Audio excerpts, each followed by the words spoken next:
ഒരു ബൗളിലേക്ക് നമുക്കൊരു 1/2 കപ്പ് പൊടിച്ച പഞ്ചസാര ഇട്ട് കൊടുക്കാം. അതിലേക്ക് നമുക്കൊരു 1/4 കപ്പ് ബട്ടർ മിൽക്കാണ് ഒഴിച്ച് കൊടുക്കേണ്ടത്. ബട്ടർ മിൽക്കിന് പകരം 2 ടേബിൾ സ്പൂൺ തൈരും 2 ടേബിൾ സ്പൂൺ വെള്ളം കൂടെ നന്നായി മിക്സ് ചെയ്തിട്ട് അത് ഒഴിച്ച് കൊടുത്താലും മതി കേട്ടോ.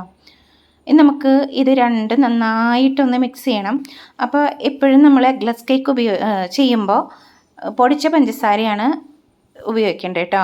എന്നാലേ നമുക്ക് എളുപ്പം മിക്സായി കിട്ടുള്ളൂ. ഇനി ഇതിലേക്ക് ഒരു 1/4 കപ്പ് സൺഫ്ലവർ ഓയിലും കൂടെ ഒഴിച്ച് കൊടുത്തിട്ട് നന്നായിട്ടൊന്ന് മിക്സ് ചെയ്യണം. കാരണം സൺഫ്ലവർ ഓയിൽ ഒഴിച്ച് കഴിഞ്ഞാൽ ഈ അതായത് നമ്മുടെ ഈ ബട്ടർ മിൽക്കും സൺഫ്ലവർ ഓയിലും കൂടെ ഇട്ട് രണ്ടായിട്ട് ഇങ്ങനെ നിൽക്കും. അപ്പോൾ അത് നന്നായി യോജിപ്പിച്ചെടുക്കണം കേട്ടോ. ഇനി ഇതിലേക്ക് ഒരു 1/2 ടീസ്പൂൺ വാനില എസൻസ് കൂടെ ഒഴിച്ച് നമുക്ക് നന്നായിട്ടൊന്ന് മിക്സ് ചെയ്തെടുക്കണം. നമുക്കിനി ഇതിലേക്ക് ഒരു അരിപ്പ വെച്ച് കൊടുക്കാം. ഇനി നമുക്കിതിലേക്ക് ഒരു 1/4 കപ്പ് മൈദയാണ് ഇട്ട് കൊടുക്കേണ്ടത്. മൈദ ഞാൻ നേരത്തെ അരിച്ച് വെച്ചിരിക്കുന്നതാണ് കേട്ടോ. അതൊന്ന് ഇട്ട് കൊടുക്കാം. അപ്പോൾ നമ്മുടെ 1/2 കിലോ കേക്കിലേക്ക് 1/4 കപ്പ് മൈദയാണ് ഇട്ട് കൊടുക്കേണ്ടത്. ഇതിലേക്ക് ഒരു 1/4 ടീസ്പൂൺ ബേക്കിംഗ് സോഡയും 1/2 ടീസ്പൂൺ ബേക്കിംഗ് പൗഡറും ഒരു നുള്ള് ഉപ്പും കൂടെ ഇട്ട് കൊടുത്തിട്ട് നന്നായിട്ടൊന്ന് മിക്സ് ചെയ്ത് കൊടുക്കണം. നന്നായി ഒന്ന് അരിച്ച് കൊടുക്കണം. വേണമെന്നുണ്ടെങ്കിൽ വിസ്ക് വെച്ചിട്ടൊന്ന് മിക്സ് ചെയ്ത് കൊടുക്കാം കേട്ടോ. അപ്പോൾ എളുപ്പമായിരിക്കും. അല്ലെങ്കിൽ ഇങ്ങനെ അരിച്ച് കൊടുക്കുക. അപ്പോൾ നമ്മളെപ്പോഴും 1/2 കിലോ അതായത് എഗ്ലെസ് കേക്ക് ഉണ്ടാക്കുമ്പോൾ ഒരു 1/4 കപ്പ് കൂടുതലാണ് മൈദ എടുക്കേണ്ടത്.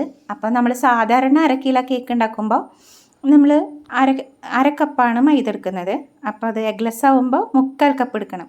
എന്നിട്ട് പതുക്കെയാണ് കേട്ടോ ഒന്ന് മിക്സ് ചെയ്ത് കൊടുക്കേണ്ടത്. ഓവർ മിക്സിങ് ആയിക്കഴിഞ്ഞാൽ പൊങ്ങി വരാൻ ഭയങ്കര പാടായിരിക്കും. പൊങ്ങി വരില്ല. അതിങ്ങനെ താന്ന ഒരേ ലെവലിൽ തന്നെ ഇരിക്കും കേട്ടോ. ഇനി ഇതിലേക്ക് നമുക്ക് കുറച്ചുകൂടെ ഒരു ലൂസാക്കാൻ വേണ്ടി ഒരു ഇച്ചിരി ചെറു ചൂടുള്ള പാലും കൂടെ ഒഴിച്ച് കൊടുക്കുന്നുണ്ട്. എന്നിട്ട് പതുക്കെ ഒന്നും കൂടെ അങ്ങനെ മിക്സ് ചെയ്ത് കൊടുക്കുക. അപ്പോൾ ഏകദേശം ബാറ്ററി ഈ ഒരു പരുവത്തിൽ വന്നിട്ടുണ്ട്. ഇത് മതി.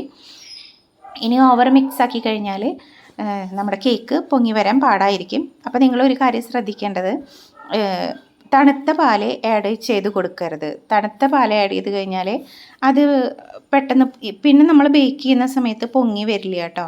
നമുക്ക് സ്പാറ്റല വെച്ചിട്ട് അതേപോലെ ഒന്ന് മിക്സ് ചെയ്ത് കൊടുക്കാം. പിന്നെ വേറൊരു കാര്യം, എഗ്ലെസ് കേക്കിന് നമ്മൾ ഇപ്പോൾ 1/2 കിലോ ഉണ്ടാക്കുകയാണെന്ന് വെച്ചെങ്കിൽ 7 ഇഞ്ചിലോ 6 ഇഞ്ചിലോ ഉണ്ടാക്കരുത്.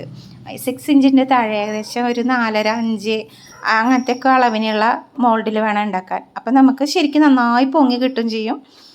കേക്കിന് അത്യാവശ്യം 1/2 കിലോൻ്റെ തന്നെ വലിപ്പം അത്യാവശ്യം വരികയും ചെയ്യും കേട്ടോ. അപ്പോൾ ഞാനിതുപോലെ ബട്ടർ പേപ്പർ ഇട്ട് വെച്ചിട്ടുള്ളതിലേക്ക് ഒരു ടിന്നിലേക്ക് ഇട്ട് ബാറ്റർ ഒഴിച്ച് കൊടുക്കുകയാണ്. ഇനി നമുക്ക് ഇതൊന്ന് 180 ഡിഗ്രി സെൽഷ്യസിൽ 30 മിനിറ്റ് ബേക്ക് ചെയ്തെടുക്കാം. അപ്പോൾ നമ്മുടെ എഗ്ലെസ് കേക്ക് ഇവിടെ റെഡി ആയിട്ടുണ്ട്. അപ്പോൾ ഒന്ന് തണുത്തതിന് ശേഷം കേട്ടോ ഞാനിങ്ങനെ കാണിക്കുന്നത്. അപ്പോൾ അത്യാവശ്യം നന്നായി പൊങ്ങിയിട്ടുണ്ട്. നല്ല സോഫ്റ്റുമാണ് കേട്ടോ നമ്മുടെ ഈ ഒരു കേക്ക്. അപ്പോൾ ഞാൻ ഈ 30 മിനിറ്റ് പറഞ്ഞത്, പക്ഷേ 40 മിനിറ്റ് എടുത്ത് നമ്മൾ ഇതൊന്ന് ബേക്കായി കിട്ടാനായിട്ട്. അപ്പോൾ എഗ്ലെസ് കേക്ക് ഉണ്ടാക്കുമ്പോൾ ഇപ്പം ഞാൻ പറഞ്ഞ അതേ സ്റ്റെപ്പിൽ തന്നെ അതേ ആ മെഷർമെൻറ്റിൽ തന്നെ ഇൻഗ്രീഡിയൻസ് എടുക്കുക കേട്ടോ. അപ്പോൾ ഇതുപോലെ നമുക്ക് പൊങ്ങി കിട്ടും. അപ്പോൾ എല്ലാവരും ട്രൈ ചെയ്ത് നോക്കിയിട്ട് അഭിപ്രായം പറയണം. Thank you.